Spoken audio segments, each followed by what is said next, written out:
Bonjour à tous, Joan Moba, évangélisation en action. Vous savez, lorsque vous avez été longtemps addictif à la pornographie et à la masturbation, il y a quelque chose qui va commencer à se passer en nous, dans votre psychologie, dans votre perception de qui vous êtes, du monde, de la vie, etc. Parce que, en fait, la pornographie et la masturbation va commencer à prendre la place, en fait, dans votre vie et commencer à créer une sorte de noirceur. Je suis passé par là. D'accord, pendant 10 ans, j'étais addictif à la pornographie, à la masturbation. Et aujourd'hui, je suis libre. Je vous dis que c'est possible pour vous aussi d'être libre. Mais cela commence déjà par le fait de connaître Christ, de l'avoir accepté comme Seigneur et Sauveur. Parce que ça va être l'objet donc de notre message aujourd'hui. Comment votre identité? Qui êtes-vous aujourd'hui si vous avez accepté Christ comme votre Seigneur et votre Sauveur? Si vous ne l'avez pas encore fait, vous voulez vraiment que Jésus agisse dans votre vie et vous délivre comme il a fait pour moi, eh bien vous pouvez vous baser sur Romains chapitre 10 et versets 9 à 10 qui nous montre comment Jésus a pris vos péchés à la croix, votre culpabilité. Aujourd'hui, ce qui est en train de vous troubler, Jésus vous aime et il veut complètement vous délivrer. Il n'est pas celui qui veut le malheur des hommes. Non, ça c'est des fausses idées de Satan et de certaines religions. Non, Dieu n'est pas là. Il ne cherche pas juste à vous punir, à vous taper, à chercher la prochaine erreur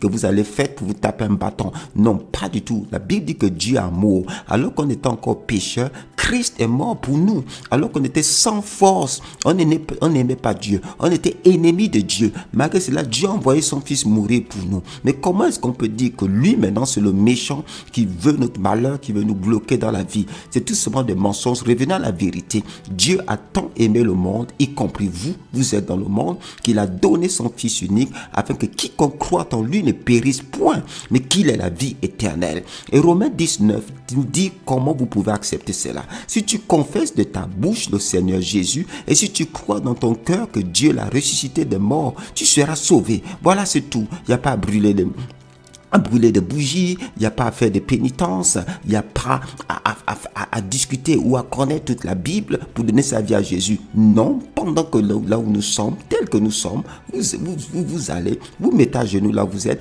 vous dites, Seigneur Dieu Tout-Puissant, je demande pardon pour tous mes péchés, d'avoir mené ma vie loin de toi. Je crois que Jésus est mort pour mes péchés à la croix, qu'il est ressuscité pour me justifier. Maintenant, je suis sauvé, je suis enfant de Dieu. Voilà. Donc, quand cela est fait, voilà, ne faites pas juste cette prière dans votre cœur, d'accord? Vous devez prononcer ces paroles parce que vous devez les prononcer devant le monde spirituel aussi. Donc, parce que le verset 10 dit, car c'est en croyant du cœur que l'on parvient à la justice et c'est en confessant de la bouche qu'on parvient au salut, selon ce que dit l'Écriture. Donc, il faut confesser de sa bouche. Voilà, vous allez être sauvé aujourd'hui. Vous pouvez mettre pause si vous n'avez pas encore accepté Jésus comme Seigneur et Sauveur et faites-le dans votre chambre et venez continuer le message. Maintenant, pour tous ceux qui ont déjà fait ça dans leur vie, qui ont accepté Jésus comme leur Seigneur, leur Sauveur, comme moi, et qui est encore avaient encore cette habitude, qui sont retrouvés prisonniers de la pornographie et de la masturbation. Maintenant, on va voir comment votre identité en Christ maintenant vous libère en fait de cette dépendance-là. Et restaure en fait donc justement toutes ces images intérieures qui vous êtes en réalité. Quelle est la perception que vous devez avoir de vous malgré ce qui est en train de se passer dans votre vie? Et c'est cela qui va complètement nettoyer, vous comprenez, votre perception, votre imagination, votre mémoire, vos souvenirs, etc. D'accord? On va lire dans Jean le chapitre 1, les versets 12 à 13. Donc on dit à tous ceux qui ont reçu Jésus, à ceux qui croient en son nom, elle a donné le pouvoir de devenir enfants de Dieu, lesquels sont nés non du sang, ni de la volonté d'un homme, ni non du sang, ni de la volonté de la chair, ni de la volonté de l'homme, mais de Dieu. Vous voyez, ici on dit ceux qui ont accepté la parole. Et cette parole, c'est celle qui est devenue chair. Donc c'était Christ, d'accord? La parole de Dieu, Dieu lui-même fait chair. Ok?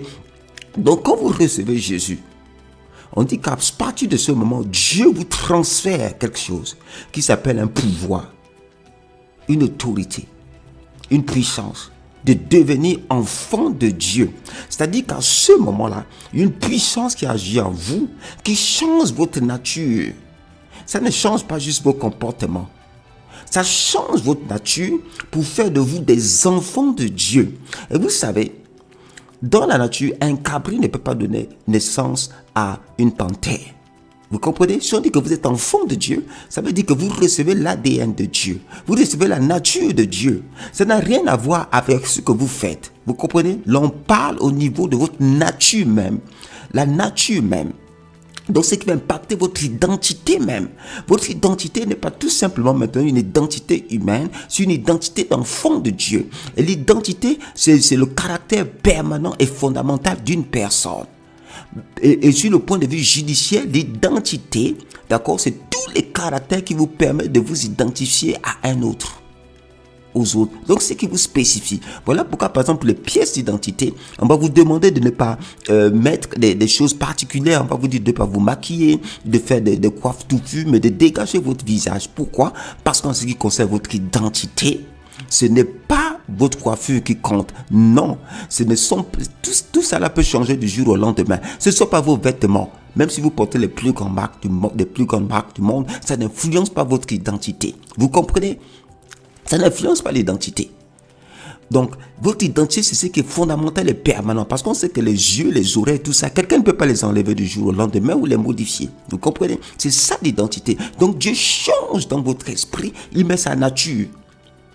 Vous voyez, il met sa nature, la nature de Dieu même. Vous devenez enfant de Dieu. Vous recevez l'ADN de Dieu.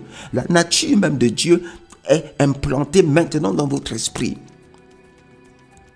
On dit que maintenant, lesquels sont nés, non du sang. Vous voyez? Donc, ce n'est plus une affaire du sang, que je suis descendant de tel sur un point de vue humain. Je suis l'enfant de mes parents. Mon père avait des problèmes, par exemple. Si votre père avait des problèmes, ou votre mère avait des problèmes, peut-être au niveau de sa sexualité. Non, vous n'êtes plus né. En fait, ce n'est plus une affaire de sang, ce n'est plus une affaire de transmission de choses en vous dans le sang, non, ni de la volonté de la chair. Donc, c'est même pas un homme et une femme qui sont censés dire, ok, on va faire un bébé ce soir. Non, pas du tout. Ni de la volonté de l'homme. Ça peut être motivé par un homme, mais de Dieu. Vous voyez, on dit vous êtes né de Dieu. Il y a une grande différence ici entre être créé par Dieu et naître de Dieu. Être créé, par exemple les anges, etc., ont été créés. Vous voyez, par Dieu, ils ont reçu une certaine nature, ils ont reçu une certaine identité. D'accord? Les arbres, d'autres animaux, beaucoup de choses ont été créées. D'accord? Mais en ce qui concerne les enfants de Dieu, ils sont nés de Dieu. On dit engendrer. Quand on engendre quelqu'un, on ne peut pas lui donner une autre identité. Là, il reçoit la nôtre. Vous comprenez? Un homme et une femme, lorsqu'ils ont un enfant, ok, lorsqu'ils amènent au monde un enfant, qu'est-ce qui se passe? Cet enfant reçoit un certain patrimoine génétique d'eux. Ils n'ont pas besoin de prier pour ça. Ils n'ont pas besoin de payer de l'argent pour ça. Ils n'ont pas besoin de faire quoi que ce soit de spécial pour ça. Ça leur est transmis directement à l'enfant. Et c'est pareil. Voilà pourquoi la Bible prend le temps de dire que vous êtes nés de Dieu. Regardez dans Jean, chapitre 3, les versets 3 à 6. C'est un homme qui s'appelle Nicodème, qui connaissait bien la loi, etc., qui vient voir Jésus de nuit. Et Jésus discute avec lui. À un moment donné, Jésus lui dit, en vérité, je te le dis, si un homme ne naît de nouveau, voyons pas de naissance, pas de création. Si un homme ne naît de nouveau, il ne peut voir le royaume de Dieu. Nicodème lui dit, comment un homme peut-il naître quand il est vieux? Peut-il rentrer dans le sein de sa mère et naître? Vous voyez, ça serait une naissance humaine, une naissance motivée par la volonté humaine, par la chair. Vous voyez, Jésus répondit, en vérité, je te le dis, si un homme ne naît d'eau et d'esprit. Ici, vous allez voir que le mot esprit, c'est esprit en majuscule qui veut dire du Saint-Esprit.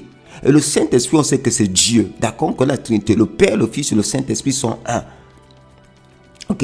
Si un homme ne naît d'eau et de Saint-Esprit, il ne peut entrer dans le royaume de Dieu. Voilà maintenant. Si vous êtes né du Saint-Esprit, vous recevez direct l'ADN du Saint-Esprit. Parce que maintenant au verset 6 dit, ce qui est né de la chair est chair, et ce qui est né de l'Esprit Saint est esprit. Vous voyez, j'ai dit Esprit Saint parce qu'ici Esprit est mis avec une majuscule. Et dans la Bible, c'est pour différencier entre l'esprit humain ou un esprit d'un ange ou un esprit ou démoniaque, etc. Mais quand vous voyez E en majuscule, il s'agit du Saint-Esprit. Un esprit. Vous voyez? Même les versets anglais font bien ces différents lots. That which is born of the spirit is spirit. Et le premier spirit, c'est grand S. Ok? Donc vous voyez, vous êtes né de Dieu. Pas juste crier. Donc, vous allez remarquer que dans votre vie, vous dites que mais je suis né de Dieu, mais voilà pourquoi je fais ça. Mais ce que vous faites n'est pas votre identité. La pornographie, c'est comme un décor, c'est comme un habit, une habitude qu'on essaie de venir mettre sur vous. Imaginez quelqu'un, voilà, qui va porter les habits d'une certaine marque. C'est un habit qu'il a sur lui. Les gens peuvent le regarder par rapport à l'habit, mais l'habit là ne dit pas ce que la personne est. Vous comprenez? Vous n'êtes pas ce que vous faites. Vous êtes qui Dieu dit que vous êtes. Et vous êtes né de Dieu. Vous avez l'identité de Dieu. Vous avez la nature de Dieu. Et la perception que l'ennemi va essayer de vous donner, ou que la pornographie, la masturbation va amener dans votre vie, c'est que vous êtes mauvais, négatif, etc. Bien sûr, c'est des œuvres de ténèbres qu'il faut exposer. Mais vous devez réaliser que vous êtes né de Dieu. Vous avez une nature qui est contraire à ce que vous êtes en train de faire. Et ça vous permet de réaliser maintenant, oh mais non, je dois maintenant marcher selon ma nature. Non, je suis enfant de Dieu, je suis enfant de lumière. Vous êtes attiré par ça. Non, parce que je suis enfant de lumière. Je ne suis pas ça. Je ne suis pas ça. Je suis né de Dieu. Je suis né pour la gloire de Dieu. J'ai la nature de Dieu. Alléluia. Père, dans le nom de Jésus, quelqu'un m'écoute aujourd'hui. Toute perception négative qui est introduite dans sa vie soit brisée ce matin dans le nom de Jésus. Et je déclare maintenant, je restaure dans son identité. Il est né de Dieu. Il est né de nouveau. Le sang de Jésus l'a lavé, purifié déjà. Au nom de Jésus-Christ de Nazareth, reçois ta délivrance ce matin. Renverse la pornographie. Tu n'es pas la pornographie. Tu n'es pas la masturbation. Tu es un enfant de Dieu. Tu es une fille de Dieu. Regarde-toi ainsi. Dans le nom puissant de Jésus, sois béni. Alléluia. Amen.